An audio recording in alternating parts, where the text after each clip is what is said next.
Na alegria do Espírito Santo, nós saudamos a você que nos acompanha no programa Razões da Fé deste domingo 28 de abril de 2024, aqui pela Rádio Miriam Caravaggio 95.7 FM, neste primeiro horário das 7 às 8 da manhã, também na reprise das 10 às 11 da noite, no Spotify da Rádio Miriam Caravaggio, sempre nos domingos a partir das 9 horas da manhã, no YouTube e no Facebook da Diocese de Caxias do Sul, sempre aos domingos a partir das 8h30 da noite, e também na TV Serra, canal 526 da NET, sempre nas terças-feiras. Nós te convidamos a se inscrever no canal da Diocese de Caxias do Sul no YouTube. Basta procurar por Diocese de Caxias, se inscrever, ativar o sininho para receber as notificações dos vídeos, as mensagens do nosso bispo e também o próprio Razões da Fé, que nós publicamos todas as semanas. Nós estamos no terceiro programa de uma série de 4 entrevistas, painéis que a gente está falando sobre a história dos concílios na vida da igreja. Nós estamos no processo também de viver no próximo ano o jubileu, o Ano Santo, Peregrinos da Esperança. E o Papa Francisco nos propõe que neste tempo de preparação a gente estude os documentos, estude o Concílio Vaticano II. Nós quisemos abrir um pouco mais o leque e contar um pouco da história dos concílios na vida da igreja. E vamos dedicar o programa da semana que vem justamente para falar sobre o Concílio Vaticano II. Hoje, o nosso tema, onde está a igreja? O nosso convidado, que já nos acompanhou nos outros 2 encontros, o padre Leonardo Luciano Dalosto, que é padre da nossa Diocese de Caxias do Sul. Ele é mestre em teologia pela Pontifícia Universidade Católica do Rio Grande do Sul e doutorando em teologia pela Pontifícia Universidade Gregoriana de Roma. Atualmente ele é vigário paroquial na paróquia Santa Rita de Cássia, em Caxias do Sul. Olá, Padre Leonardo. Olá, Felipe. Minha saudação também a quem nos acompanha através da Rádio Miriam Caravaggio. E nós, então, no primeiro programa falamos sobre o que é a igreja, como ela se organiza, os concílios dos primeiros tempos, do primeiro milênio. Depois falamos no segundo programa sobre a Idade Média, sobre também os dogmas e fizemos uma recordação também da primeira produção. E hoje nós vamos então dar a sequência sobre os concílios do milênio, dando a continuidade ao milênio passado, a reforma, e depois então no próximo programa o Concílio Vaticano II. Padre Leonardo, para recordar também de forma resumida como ao longo dos séculos a igreja primitiva e sobretudo até a Idade Média, a igreja conseguiu caminhar entre as luzes e sombras nos tempos de concílios. Ok, então importa sempre recordar que a igreja é este povo de Deus que está dentro da história e, portanto, sofre também as dificuldades históricas, né? Quando os evangelhos falam da barca que é agitada pelas ondas, normalmente nós aplicamos essa imagem à igreja como tal. A igreja é como este grande barco que está no mar. O mar na escritura é sempre o símbolo do mal que agita o barco. Da mesma maneira, a igreja, dentro da história, ela vai sendo agitada. Pensemos que a igreja nasce como tal dentro de um período histórico em que o grande império é o Império Romano, a igreja atravessa a queda do Império Romano, a igreja vê o nascimento do feudalismo, né, e o descentrar-se do poder político, a igreja atravessa esse período, vê o nascimento dos Estados Nacionais, a igreja vê o fim da modernidade, o início da contemporaneidade, vê as guerras mundiais. Quer dizer assim, nós entendemos que ao longo de 20 séculos vamos caminhando sempre dentro da história. E vamos discernindo ao longo destes séculos, não só quem somos, mas também no que cremos e como devemos agir, né? Os concílios vão nos ajudar de modo particular a discernir no que cremos, apesar de que o Concílio Vaticano II, vamos falar sobre isso depois no próximo programa, nos ajuda a entender bem claramente quem somos também, mas os concílios ao longo da história da igreja nos ajudam a discernir no que nós cremos, qual é a nossa fé, e como nós devemos agir, né? Então, cada concílio, eu dizia e repito, ele é gerado pela igreja normalmente em um período de crise, em algum momento de discussão mais forte na comunidade cristã, e ele gera para a igreja uma proposta de como sairmos dessa crise. E depois a igreja tem a função, a igreja que fala sempre comunidade, tem a função e a missão e o desafio de acolher o concílio, né? E isso também não acontece sem tensões. Então, normalmente, após um concílio, uma parte da igreja o assume e tenta viver aquilo que foi decidido pelo concílio e implementar não só as definições de fé e doutrinais, mas também as questões disciplinares e pastorais. Uma parte da comunidade cristã se coloca contra as definições conciliares, suas decisões, e acaba se afastando da igreja. Isso aconteceu sempre ao longo da vida da igreja. Então eu diria assim, olha, a igreja caminha na história como qualquer realidade histórica, discernindo entre luzes e trevas, mas sempre na certeza de que ela é conduzida pelo Espírito Santo. Ele nos conduz, ele nunca nos abandona. Por que a igreja proclamou os dogmas? Eles foram necessários para solidificar a fé da igreja? Ok. Eu comentava, penso que no programa passado, a distinção entre doutrina e dogma. Dizia a doutrina, ela é o pensamento atual da igreja sobre muitas coisas. O dogma é o núcleo mais duro desse pensamento, ou seja, são as verdades de fé formuladas. Por que a igreja proclama um dogma normalmente? Por conta daquilo que nós chamamos de heresia ou heresias. A palavra heresia vem do grego, significa escolha, né? Então, por exemplo, se eu afirmo que Jesus é Deus, mas digo que ele não é humano, eu escolhi uma parte da verdade e abandonei outra. Isso é uma heresia. Ou se eu afirmo que ele é humano, mas não é divino, eu escolho uma parte da verdade e abandono a outra. Isso é uma heresia. A heresia, na verdade, é esticar, por assim dizer, uma parte da verdade, esquecendo a outra. Então, os dogmas, eles normalmente são formulados porque alguém está negando a verdade. Então, quando a igreja definiu a divindade de Jesus, ela teve que fazê-lo porque alguém estava negando essa divindade.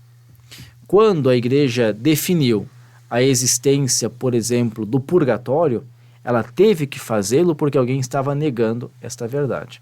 Quando a igreja definiu que imediatamente após a morte nós fazemos um encontro com Deus, ela teve que fazê-lo porque alguém estava negando esta verdade. Então os dogmas, eles surgem como uma resposta a estas heresias, a esta negação da verdade ou de parte da verdade. Essa é a função dogmática.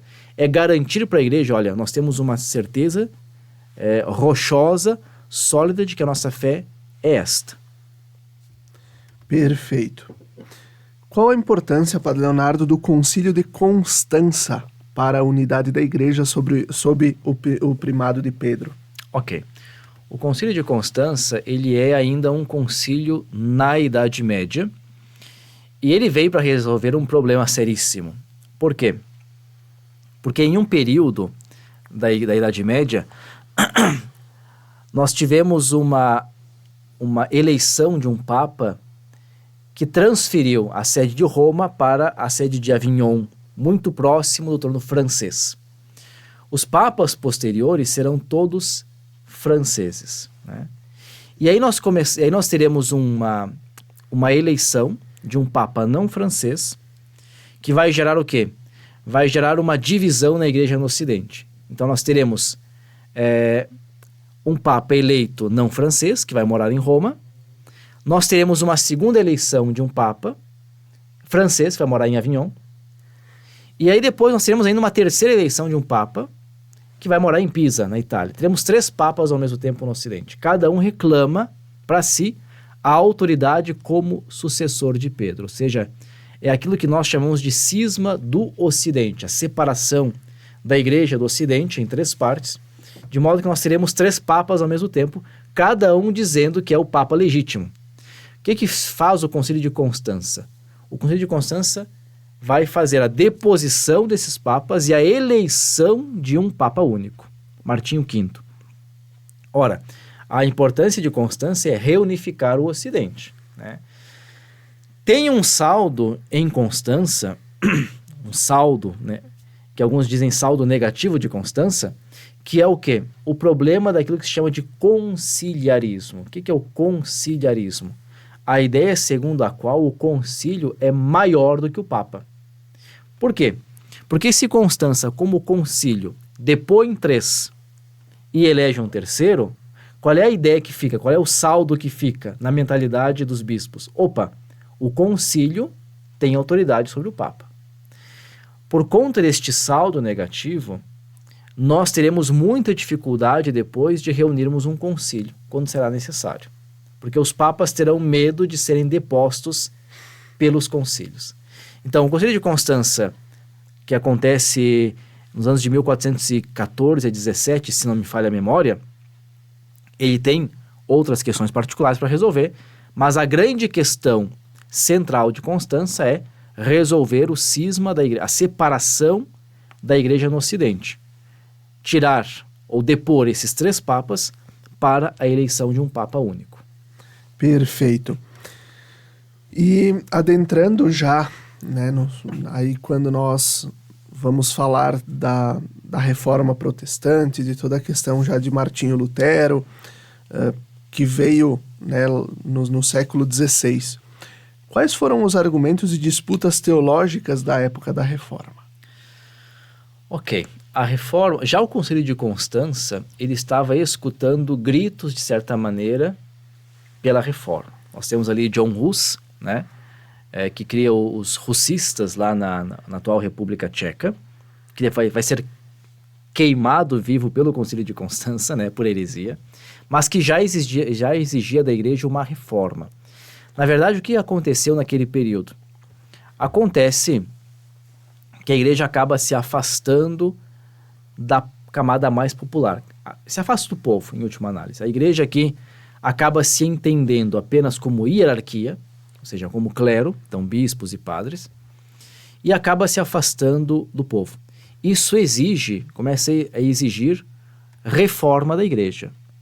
Só que a reforma sempre ela é dolorosa, porque ela precisa cortar alguma coisa, ela exige da gente. E a igreja naquele momento não quer fazer a reforma. O que nós temos no começo do século XVI? Nós temos o surgimento de uma figura ímpar na história da igreja, que é um monge agostiniano, Martinho Lutero, na Alemanha. Lutero era um homem inteligentíssimo, era um professor de Bíblia, dominava bastante bem o hebraico, também o grego, tanto é que ele vai poder fazer uma tradução da escritura dos textos mais próximos aos originais que tínhamos à época para a língua alemã, né? A língua do povo alemão. Então imagina que nós temos uma grande ruptura com a igreja institucional que só traduzia para o latim, né? Isso impedia o acesso das pessoas à própria escritura. Lutero vai começar a perceber que a igreja precisa de uma reforma, né? E digamos que o estopim da coisa, o estopim da vida de Lutero será a crise chamada das indulgências. Isso tem que ser explicado porque eu acho que nem sempre o nosso povo tem em mente o que é uma indulgência. Ano que vem nós teremos o Ano Santo e se falará de novo das indulgências, né? O que é uma indulgência? Para a Igreja Católica, o pecado ele possui uma dupla consequência, chamada pena e a culpa. A culpa é aquilo que eu posso resolver com o sacramento da confissão. Quando eu me confesso, a culpa é remida, é retirada. Mas a pena, ou seja, aquilo que eu não consigo resolver, somente na outra vida eu posso resolver, no purgatório, né? Então, por exemplo, se eu acabo cometendo um crime muito grave, assassinei uma pessoa, né? Eu não posso restituir a vida a essa pessoa. Isso é impossível, né? Eu posso me arrepender profundamente. Se eu me arrependo profundamente, se eu de fato tenho um coração contrito, né, em relação a isso, pelo sacramento da confissão, eu resolvo a culpa do pecado. Mas a pena permanece. A pena significa assim, na outra vida eu vou ter que sentir isto. a dor causada pelo mal que eu cometi. Na outra vida, que não é o que os nossos irmãos espíritas pensam. A outra vida é a vida após a morte, né? A vida após a morte. Ou seja, depois de morrer eu tenho que sentir, por assim dizer, a dor causada pelo meu pecado, a pena. As indulgências são uma doutrina da Igreja que não era definida como dogma até Lutero, que diz o seguinte: olha, a Igreja possui à sua disposição, de certa maneira, os méritos de Cristo e dos santos. E ela entrega para os seus filhos. Para quê? Para que os seus filhos não precisem sentir esta pena. Então, a partir da contrição do coração, da conversão, da confissão e de obras indulgenciadas, a pessoa recebia o perdão dos pecados, da sua culpa, mas o perdão também da sua pena. Ou seja, a indulgência é o perdão total. Resolve a culpa e resolve a pena. Ok. O que acontece na época de Lutero? Na época de Lutero, se começa, especialmente na Alemanha, a vender indulgências, né? E aí Lutero se revolta. Por quê? Porque um outro monge na Alemanha, vai dizer o seguinte: olha, a partir do momento que você deposita uma moedinha no cofre, a alma do seu defunto pula do purgatório para o céu, né? Isso é dito, né? Então tem até uma cançoneta, fazem uma pequena canção sobre isso. Lutero era professor de teologia, se indigna contra isso, né? Escreve teses contra as indulgências, né? Se costuma dizer, se a gente pegar um livro de história, que Lutero vai pregar na porta da igreja de Wittenberg, onde morava, essas teses. Provavelmente isso não aconteceu. Mas ele escreveu 95 teses contra as indulgências e outros problemas da época e as encaminhou para o arcebispo.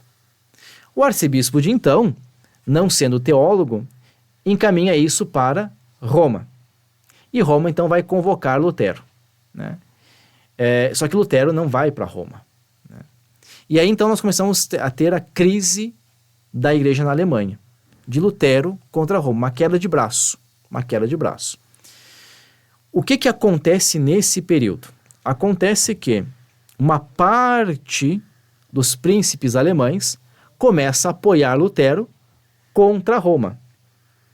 E aí então nós teremos uma cisão na igreja da Alemanha. Por quê?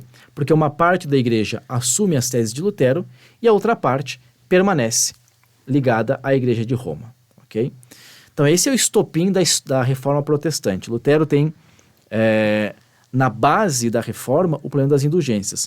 Mas é muito maior a questão doutrinal, porque Lutero depois, assim como outros reformadores, vai começar a colocar questionamentos grandes em relação a outros pontos. Por exemplo, o fato de que as tradições, a chamada tradição hoje, as tradições são invenções dos católicos. E que, portanto, a verdade se encontra apenas na Escritura, não nas tradições, né? Lutero vai começar a colocar em questionamento os concílios da igreja, que nós estamos falando agora. Não, os concílios são invenções dos bispos e dos papas e são contraditórios. Um diz uma coisa, outro diz outra. Então, não podem ser levados a sério, né? Lutero vai questionar a própria hierarquia da igreja. Questão de termos bispos, padres, diáconos, né? Lutero vai questionar os sacramentos da igreja. Não, os sacramentos são apenas dois: batismo e eucaristia. Mantém por um tempo também a confissão, que depois os luteranos vão acabar retirando. Mas para eles, sacramentos maiores são o batismo e a eucaristia. Os demais não são sacramentos. Então, há uma grande crise doutrinal no começo do século XVI. A igreja, nesse período, não está preparada para resolver a crise, para responder à crise. E aí, Lutero pede a Roma um concílio, que se faça um concílio, e Roma não faz o concílio. E aí volta a questão que eu dizia antes: por que Roma não convoca um concílio? Por medo do conciliarismo. Olha, se o Papa convoca um concílio, vão derrubar o Papa. Podem derrubar o Papa, porque o Papa está no olho do furacão no meio da crise, né? Quer dizer, se alguém tem que resolver a crise, é ele. Então, acontece que a reforma do século XVI, ela domina grande parte da Alemanha, mas não vai ficar só na Alemanha, né?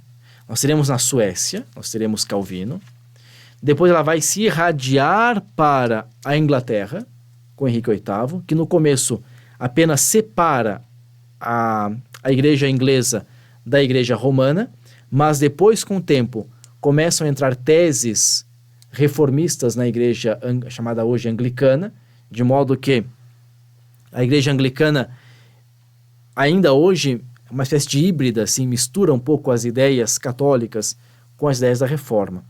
Então o século XVI veio estourar, por assim dizer, a urgência de uma reforma na igreja que, infelizmente, não chega a tempo. Perfeito. E aí agora, na sequência, no segundo bloco, nós vamos falar sobre a contra-reforma, né? O que foi dado depois como resposta. E assim a gente conclui o primeiro bloco do nosso Razões da Fé deste 28 de abril. Fique com a gente, até daqui a pouco.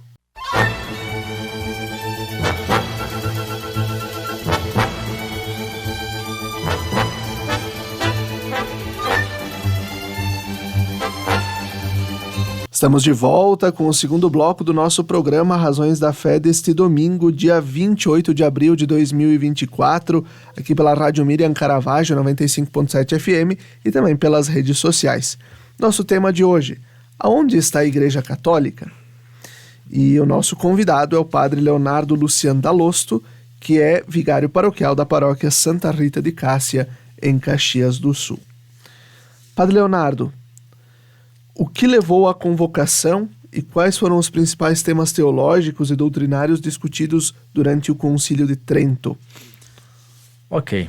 O Concílio de Trento é um concílio muito importante porque nós, ainda hoje, estamos vivendo, de certa maneira, algumas coisas que tomaram forma no Concílio de Trento. É um concílio do século XVI e nós falamos no bloco anterior sobre a questão da Reforma Protestante, iniciada por Lutero, este monge agostiniano, que começa a questionar seriamente não só algumas práticas, mas também doutrinas da igreja. E nós temos que dizer que Lutero tinha razão em muitas coisas, ou seja, como práticas de fato, tínhamos muitos problemas naquela época, tínhamos um afastamento geral, especialmente da hierarquia em relação ao povo, uma ignorância muito grande do nosso povo em relação à fé e também, inclusive, dos próprios padres em relação à fé. E Lutero vê a necessidade de uma reforma e a igreja não consegue responder a Lutero. Pensemos que Lutero praticamente escreve as teses contra as indulgências em 1517. Em 1521, o Papa, à época, Leão X, o excomunga, né? Mas Lutero está salvo dentro da Alemanha por conta de vários príncipes alemães que também não querem mais comunhão com Roma. O que a igreja vai tentar fazer? Tentar responder isso, só que com muito atraso. Né? Com muito atraso.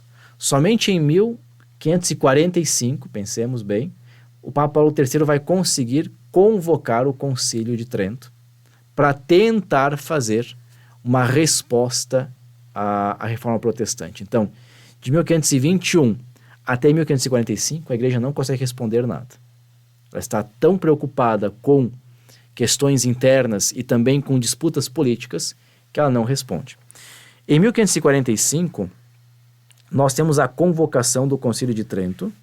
É um concílio longo porque ele vai ter 3 sessões e ele vai durar até 1563. Né?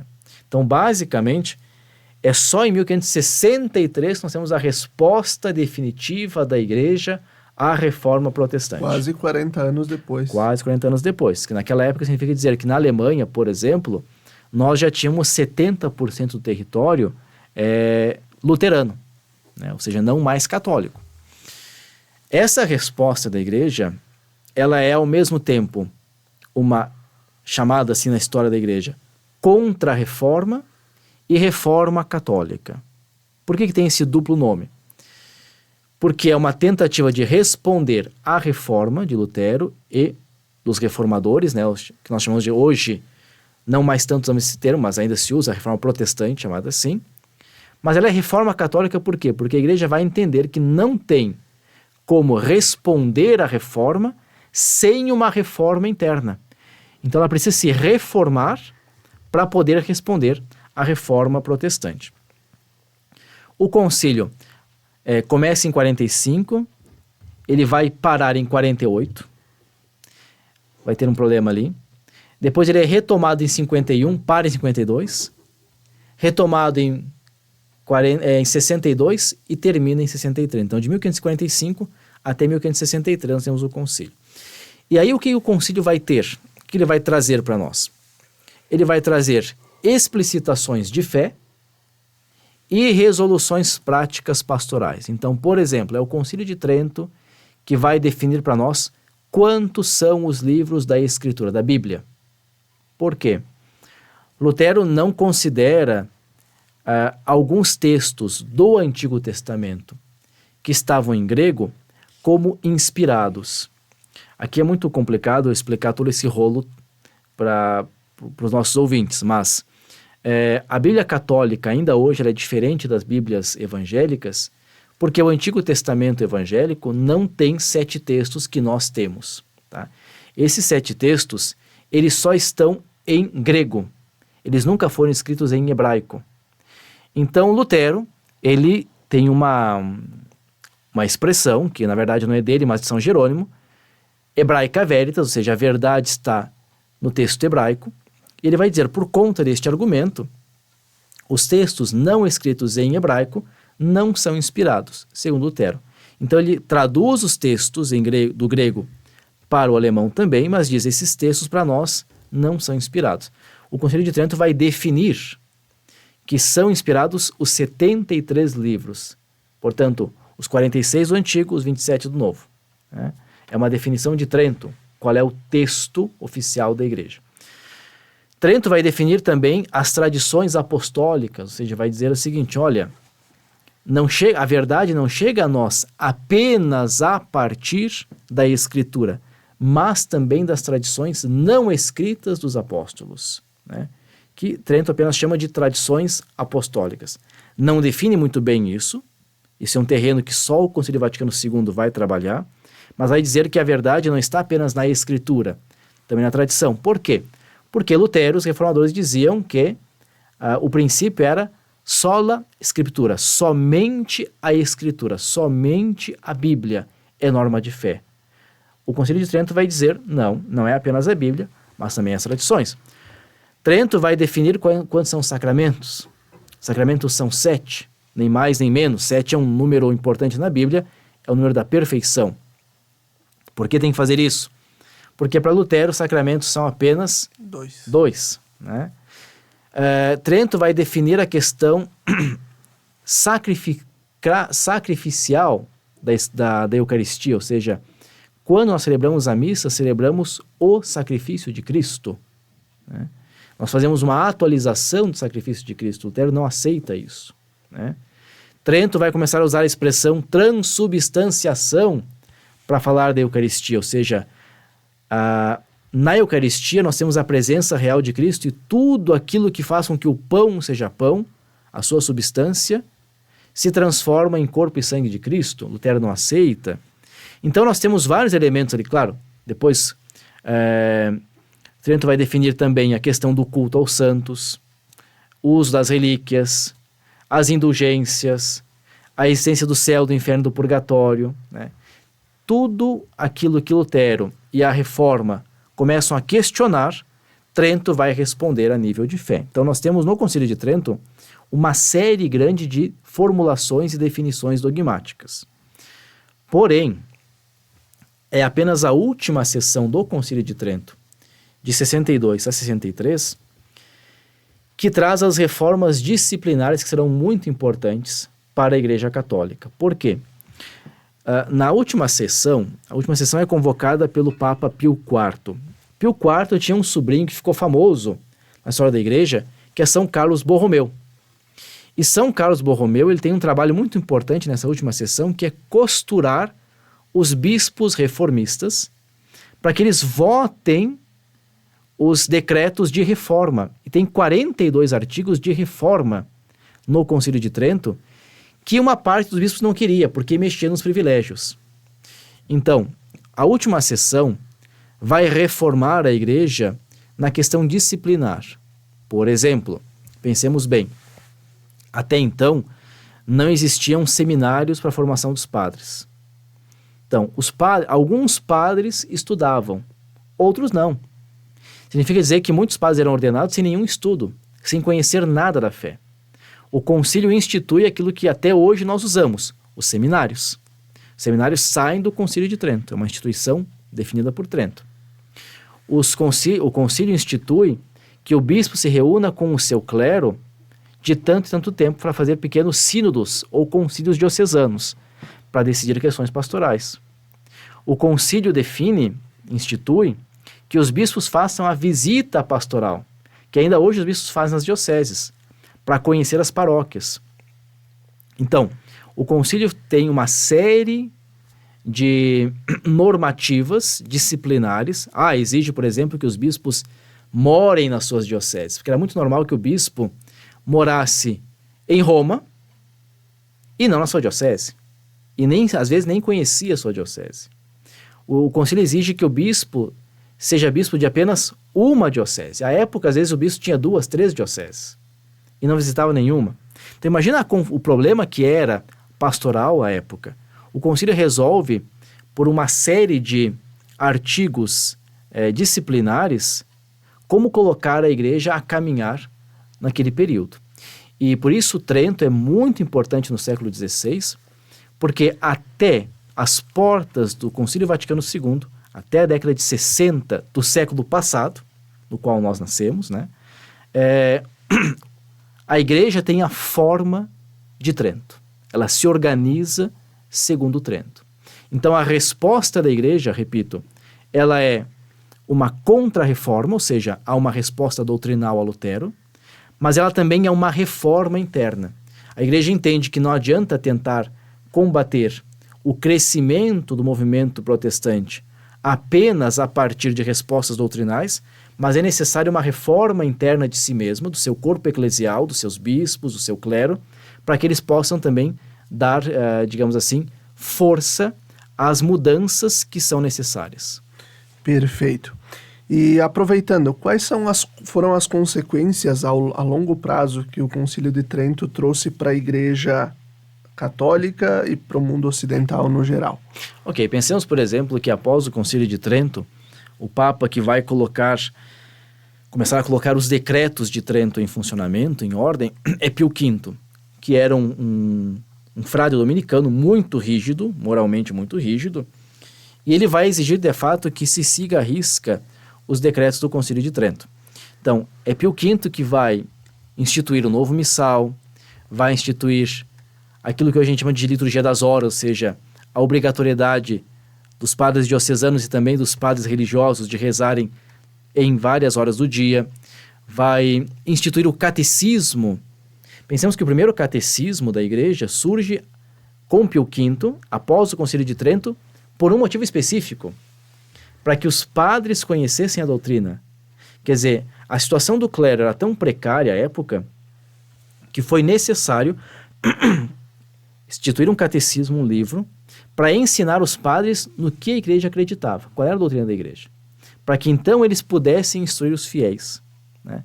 Foi o Concílio de Trento que começa a trabalhar a ideia da catequese, especialmente na missa. Então, obriga que nos domingos e nas festas os padres façam a homilia na língua do povo, para que o povo possa entender o que de fato crê, né?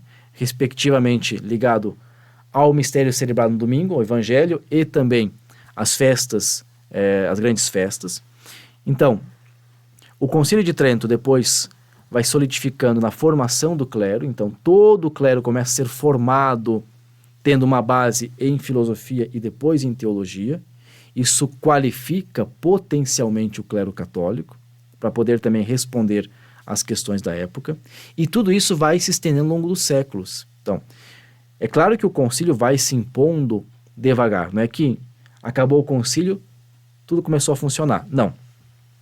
Mas, ao longo dos séculos, essas coisas vão se impondo, vão se organizando, de modo que a forma da igreja, ela será a forma de Trento.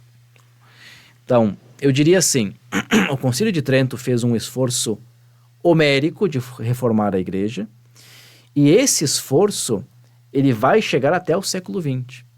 Por mais que no século XX o modo ou a forma trentina da igreja não responda mais, permanece. Que se cristaliza, se enrijece de tal forma essa forma de ser da igreja, que vai chegar até o século XX. Perfeito. E a gente vai seguindo por aqui, né? Agora vamos entrar nessa questão um pouco que muitas vezes, ainda hoje, entre também jovens e alguns grupos que estão na vida da igreja, é algo que cria um pouco de, vamos dizer assim, conflito. A missa tridentina. O Concílio de Trento reforma a liturgia, né? Institui o missal, Pio V faz toda a questão da reforma litúrgica. Muitos chamam de missa de sempre. E aí agora a pergunta, missa de sempre ou missa tridentina? Tradição da igreja com T maiúsculo ou com T minúsculo? Ok. Acho que isso é uma coisa interessante para quem nos escuta, especialmente nesses tempos em que volta essa expressão da missa de sempre, né? O que Pio V faz após o Concílio de Trento? Faz a edição do missal, né? E Pio V faz a revogação de qualquer rito com menos de 200 anos. Esse é o documento de Pio V em 1570, ou seja, ele revoga todos os ritos litúrgicos não tão antigos, né? E institui para o Ocidente apenas um rito, né? Para quê? A ideia de Pio V é criar unidade pela uniformidade. Mas até o missal de 1570, de Pio V, na verdade nós tínhamos um monte de ritos, inclusive na Itália. Quer dizer, o modo como rezavam em Roma não era o modo como rezavam, por exemplo, na Sicília. Eram de formas diferentes. Então Pio V vai abolir isso tudo, né? E instituir um missal. É claro que o missal de Pio V tem raízes em missais precedentes. Agora, a missa de Pio V, ela é a missa pensada de acordo com os moldes do Concílio de Trento. O que é a missa de sempre, né? A missa de sempre é um conceito ideológico. Então, quando alguém diz assim, missa de sempre, está querendo dizer a missa de sempre não é a missa reformada agora após o Concílio Vaticano II, mas é a missa reformada após o Concílio de Trento. Então, que eles querem pular por cima do Concílio Vaticano II e voltar para Trento. Isso é pura ideologia. Quando a gente fala de missa de sempre, a gente só pode entender uma coisa. Toda missa celebrada em comunhão com a igreja é a missa de sempre. Porque a missa, ela tem essencialmente, desde sempre, duas liturgias e celebra desde sempre uma única coisa. Ela sempre foi celebrada em uma liturgia da palavra e em uma liturgia eucarística. E ela sempre celebrou a Páscoa de Cristo, sua paixão, morte, ressurreição e ascensão. Isso é a missa de sempre. Não importa se em grego, se em latim, se em português, e não importa em que momento histórico. A missa de sempre é qualquer missa celebrada em comunhão com a igreja, de acordo com o rito que a igreja está usando naquele momento, né? Por que, por exemplo, a missa de Pio V não pode ser considerada a missa dos apóstolos, como alguns dizem?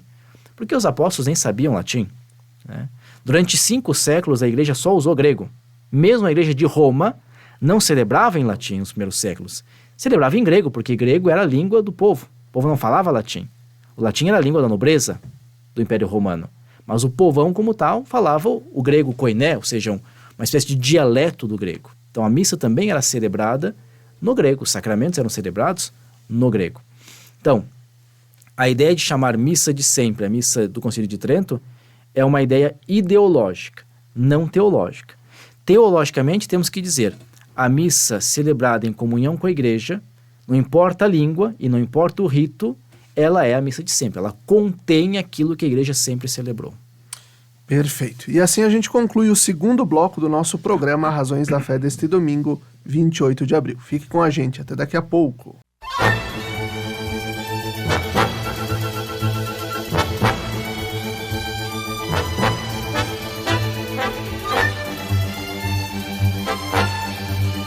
Estamos de volta com o terceiro bloco do nosso programa Razões da Fé deste domingo, 28 de abril de 2024, aqui pela Rádio Miriam Caravaggio, 95.7 FM, e também pelas redes sociais da nossa Diocese de Caxias do Sul. Nós agradecemos a você pela sua audiência e pela sua companhia. Nós estamos no 3º programa de uma série de 4 propostas e produções sobre os concílios na história da Igreja. Tudo isso em preparação ao jubileu, ao Ano Santo de 2025. Nós estamos hoje falando sobre o tema: onde está a Igreja? E quem está conosco desde o início dessa série é o padre Leonardo Lucian Dalosto, que é doutorando em teologia pela Pontifícia Universidade Gregoriana de Roma e trabalha na paróquia Santa Rita de Cássia, em Caxias do Sul. Padre Leonardo, como o Concílio de Trento é visto pelos historiadores e teólogos hoje em dia e no que ele se alia e se opõe à proposta do Vaticano II? Ok, eu acho que qualquer concílio, e Trento não está fora desse contexto, tem que ser entendido dentro do seu tempo, dentro do seu contexto histórico. Trento é uma resposta a uma crise da Igreja muito forte no século XVI, que até hoje mantém a Igreja do Ocidente dividida. Quer dizer, quando a gente fala do Concílio de Trento, temos que entender que o Ocidente como tal não conhecia divisões teológicas, religiosas. Nós tínhamos ali no problema, tivemos problemas de divisões políticas, até mesmo tivemos cismas no Ocidente, ou seja, falamos sobre 3 papas ao mesmo tempo, mas nós não tínhamos discussões religiosas tão fortes que haviam criado essa cisão no Ocidente como tal. Trento vem como uma resposta ao problema da reforma de Lutero, uma resposta, infelizmente, tardia, mas como uma resposta. Então, quando a gente olha para o Concílio de Trento, a gente tem que entendê-lo dentro do seu contexto, com os seus acertos e com os seus erros. Evidentemente que os bispos, há 400 anos atrás, não podiam pensar como nós pensamos hoje, não podiam entender, por exemplo, o diálogo interreligioso ou o diálogo ecumênico como nós entendemos hoje. Se imaginava que Trento seria a possibilidade da reunificação da Igreja, de trazer para dentro aqueles que tinham ido para fora, aqueles que tinham saído. Essa um pouco era a ideia de Trento, que não se concretizou. Agora, Trento, de certa maneira, deu uma feição para a Igreja, uma forma para a Igreja que antes nós não conseguíamos construir. Trento conseguiu desenvolver uma disciplina pastoral na Igreja muito forte, uma formação e uma qualificação do clero muito forte. Mantivemos ainda distância em relação ao laicato? Penso que sim, tivemos ainda problemas em relação a essa aproximação que somente o Concílio Vaticano II vai resolver, né? Mas, repito, nós temos que olhar o concílio, cada concílio, dentro de seu tempo, dentro de seu contexto. Eu penso que Trento, naquele momento, foi satisfatório, apesar de ter sido tardio. Perfeito, Padre Leonardo. E agora já preparando, né, o concílio, né, nós falamos antes que o concílio com a prática pastoral contemporânea é o Vaticano II. Mas e o Vaticano I, em que contexto ele aconteceu? Por que aconteceu o Vaticano I? Como é que foi? Né? Por quê? Ok. Bom, o Vaticano I é um concílio que acontece entre Trento e o Vaticano II, né? Ele não consegue imprimir na Igreja um rosto tão forte como Trento, até porque é um concílio interrompido. Quer dizer, o Concílio Vaticano I é interrompido pela Guerra Franco-Prussiana. Ele acontece entre os anos de 1869 e 1870, no Vaticano, quando o Vaticano, ainda detinha o território pontifício, quando Roma ainda era território do Papa, o Papa ainda era monarca. Ele é presidido por Pio IX. Pensemos que Trento, por exemplo, não é presidido pelo Papa, não são os papas que presidem, né? Mas Pio IX controla rigidamente o Concílio Vaticano I, inclusive com os documentos preparatórios, né? E o Vaticano I, ele teve apenas 2 documentos em um contexto muito pesado. Por quê? Porque a Igreja, especialmente a partir do século XVII, ela acaba tendo uma ruptura com o homem moderno. Tá? Não é tão simples explicar isso para quem está nos escutando, mas o homem moderno, falamos aqui do homem a partir do século XVII, ele começa a querer ser autônomo, a pensar por si próprio, né? E não mais ser conduzido pela religião. Ou seja, ele não quer que as suas decisões sejam todas pautadas pela religião. A igreja, evidentemente, reage a isso, né? E o contexto dos séculos XVII, XVIII e também XIX é de uma reação a esta modernidade, a este homem moderno que quer ser independente, quer pensar pela própria cabeça e com as próprias ideias. O Concílio Vaticano I está dentro desse contexto, de uma igreja reativa, uma igreja que reage à modernidade. Pio IX é o símbolo dessa reação. Pio IX é extremamente reativo, não aceita nenhuma inovação, né? Ele fala do chamado modernismo, ou seja, tudo aquilo que vem com modernidade é ruim. Aí a gente acaba jogando fora, como nós dizemos no ditado popular, né? A água suja, a bacia, a criança, ou seja, nada que veio com a modernidade é bom. Isso não é verdade, né? Mas infelizmente é um pouco a mentalidade da igreja na época, e Pio IX encarna muito isso, e o concílio vai ter que encarnar isso também. Então o Concílio Vaticano I, ele emite apenas 2 documentos, repito, ele foi interrompido por uma guerra e não mais se reuniu. O primeiro documento chama-se Dei Filius, e nesse documento, por mais que o concílio fosse reativo, ele tem 2 ideias que são interessantes. Por quê? Porque a Dei Filius, que fala da manifestação de Deus na história, condena 2 problemas. Condena ao mesmo tempo o racionalismo, a ideia de que tudo tem que passar pela razão do ser humano, ou seja, aquilo que não for racionalizável, que não for razão, não é bom, mas condena também o fideísmo, a ideia de que somente a fé resolve. Então, o Concílio Vaticano I condena os 2 extremos, retomando uma tradição católica que tem a sua base muito forte em Santo Tomás, que diz que o ser humano é conduzido tanto pela fé quanto pela razão. Como 2 asas. Como as 2 asas que alçam voo, né, de Santo Tomás em direção à verdade. Então, o Concílio Vaticano I, nesse documento Dei Filius, ele condena essas 2 coisas, o racionalismo e o fideísmo, né? Coloca uma via de meio, assim, ó, ao ser humano é necessário a razão e também a fé. Não só a razão, não só a fé, né? Porque ambas levam a fanatismos. Existe um fanatismo religioso e existe um fanatismo racionalista, tá? Há um segundo documento que é mais conhecido porque ele contém um dogma, que é o documento Pastor Aeternus. A Pastor Aeternus é um documento que foi elaborado por vontade direta de Pio IX para falar sobre a autoridade do bispo de Roma em relação aos demais bispos, tá? Então se retoma toda a teologia e a doutrina sobre o bispo de Roma como o sucessor de São Pedro. E aí o documento vai estabelecer, primeiro, o bispo de Roma, ele tem primazia de jurisdição sobre todos os bispos do mundo. O que quer dizer isso em palavras miúdas? O Papa é bispo em qualquer diocese do mundo. Por exemplo, nosso bispo José é bispo em Caxias do Sul. Se ele bota os pés em Novo Hamburgo, ele não é bispo, no sentido de que ele não comanda. Claro que ele vai ser reconhecido como bispo, mas ele não comanda a diocese de Novo Hamburgo. Mesma coisa se ele for para a diocese, sei eu, de Vacaria, de Frederico Westphalen, de Rio Grande. Lá tem o seu bispo. Nosso bispo não tem autoridade sobre aquele território diocesano. O Papa não. O Papa, ele tem autoridade tanto em Roma como também em Caxias do Sul. Ele é bispo em Caxias, como ele é bispo em Novo Hamburgo, como ele é bispo em Frederico. É por isso que ele nomeia os bispos.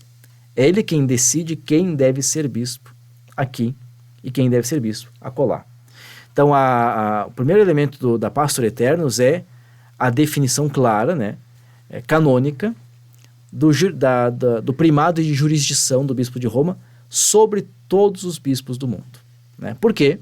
Porque Pedro é o apóstolo que está encabeçando os demais apóstolos. Então, o Papa Sacramentalmente, é tanto bispo como José é bispo. Então, Francisco é bispo como José é bispo. Mas por jurisdição, Francisco está acima de José. Quer dizer, Francisco é bispo em Roma, mas também é bispo em Caxias. José é bispo em Caxias, não é bispo em Roma, nesse sentido, ok? E aí o concílio, no mesmo documento Pactos Eternos, aí sim vem a definição dogmática mais conhecida, que é o chamado dogma da infalibilidade do magistério do Papa. O povo costuma dizer assim, a infalibilidade papal, ou do Papa. É bom nós trabalharmos bem isso, porque o dogma fala da infalibilidade do magistério, do ensinamento do Papa em uma determinada ocasião bem específica. Então, não é que o Papa seja infalível em qualquer coisa que ele disser, em qualquer momento. Não. Quando é que o Papa é infalível? Ele é infalível quando ele, em nome da Igreja, professa para a Igreja a fé da Igreja.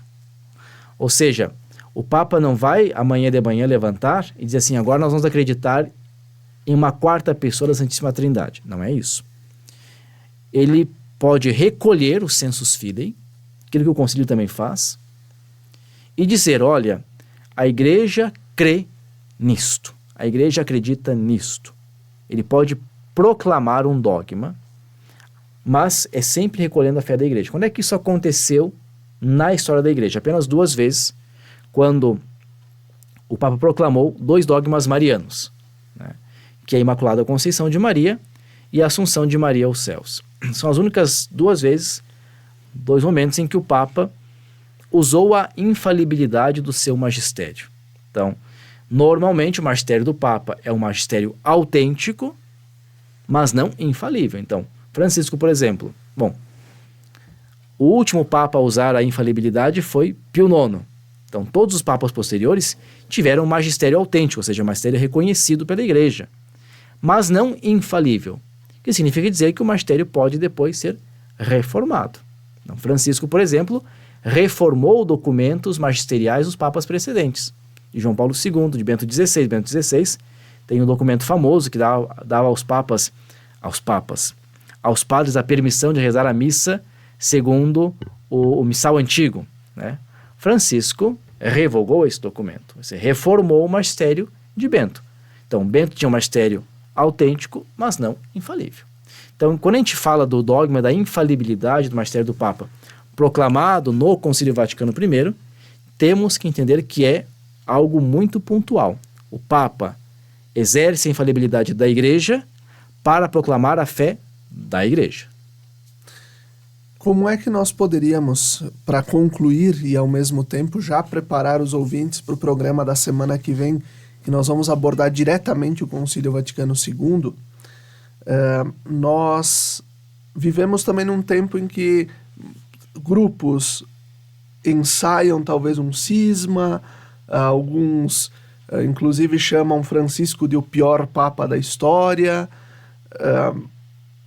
alguns grupos são sede-vacantistas. Como gerir tudo isso? Como gerir tudo isso? Ok.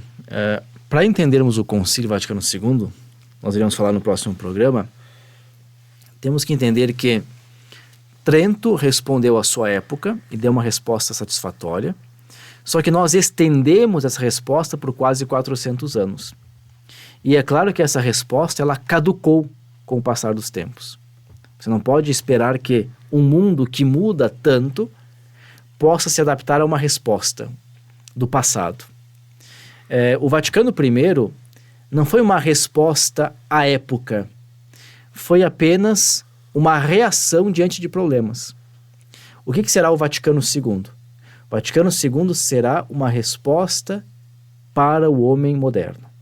Então, uma proposta de ser igreja na modernidade, exatamente, para o homem moderno. Quer dizer, a grande pergunta, vou voltar a isso no próximo encontro, mas a grande pergunta que move o Concílio Vaticano II é como falar de Deus para o homem atual, para o homem contemporâneo. Quer dizer, como falar de Deus para este homem que não aceita mais simplesmente ser conduzido pela religião. Então, aquela ruptura que houve entre a igreja e o mundo lá no século XVII, ela só vai ter uma resposta à altura com o Concílio Vaticano II. Então nós temos todo um processo de preparação do Concílio Vaticano II, especialmente no começo do século XX até a década de 60, com vários movimentos que estão preocupados em fazer o quê? Em reatar as relações entre a Igreja e o homem de hoje.